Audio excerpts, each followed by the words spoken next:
Many organizations are moving to the cloud and will continue to do so, right? So we're actually not going back, right? Cloud implementations enable organizations to reduce expenses and also provide data security in some cases as well.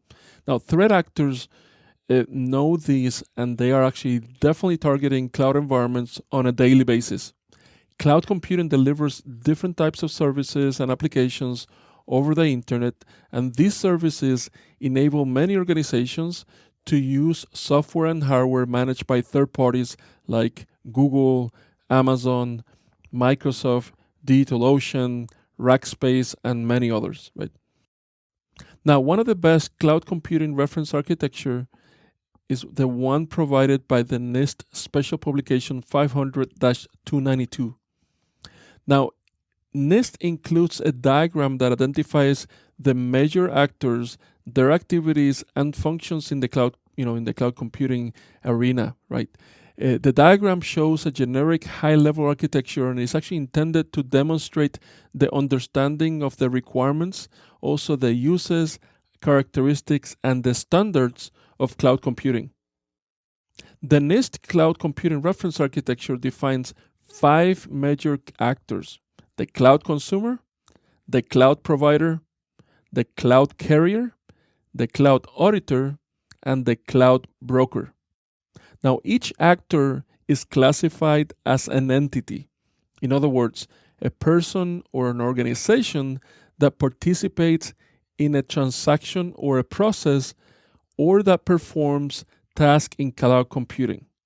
Now, let's define each actor. First, you have the cloud consumer, which is a person or organization that maintains a business relationship with the cloud provider and also uses services from the cloud provider. You also have the cloud provider, which is a person or an organization or an entity responsible for making a service available to interested parties. You also have the cloud auditor, which is actually a person or an organization that can actually conduct independent assessment of cloud services, operations, performance, and security. You also have the cloud broker, which is an entity that manages the use, the performance, the delivery of cloud services and negotiates relationships between cloud providers and cloud consumers. You also have the cloud carriers that actually provides connectivity and transport of cloud services from cloud providers to cloud consumers. Now, a cloud consumer can use cloud services directly from a cloud provider like AWS, Microsoft, DigitalOcean, and many others, or via a cloud broker. Now, a cloud auditor conducts independent audits and may contact the other, entities to collect necessary information. Now, there are also different cloud deployment models: public cloud, private cloud, community cloud, or hybrid cloud. And basically, a public cloud is whenever the infrastructure and the computing resources are sold to general public over the public network. So, in other words, over the internet. A public cloud is actually an organization selling cloud services and serves a very diverse pool of clients, from startups to individuals to large organizations and enterprises. Now, a private cloud is whenever you host your own cloud environment, or you actually have your own data center that you can actually host all your services in house, right?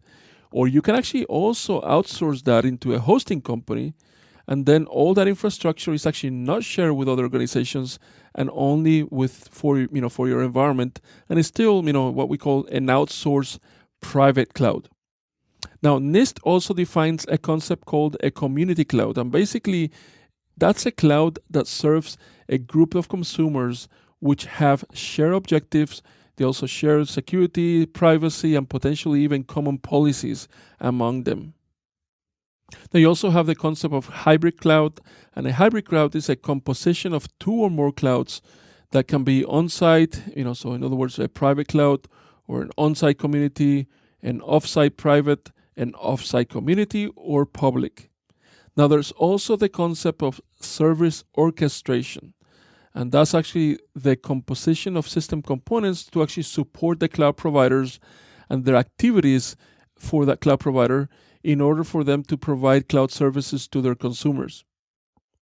NIST also defines 3 service models: software as a service, platform as a service, and infrastructure as a service.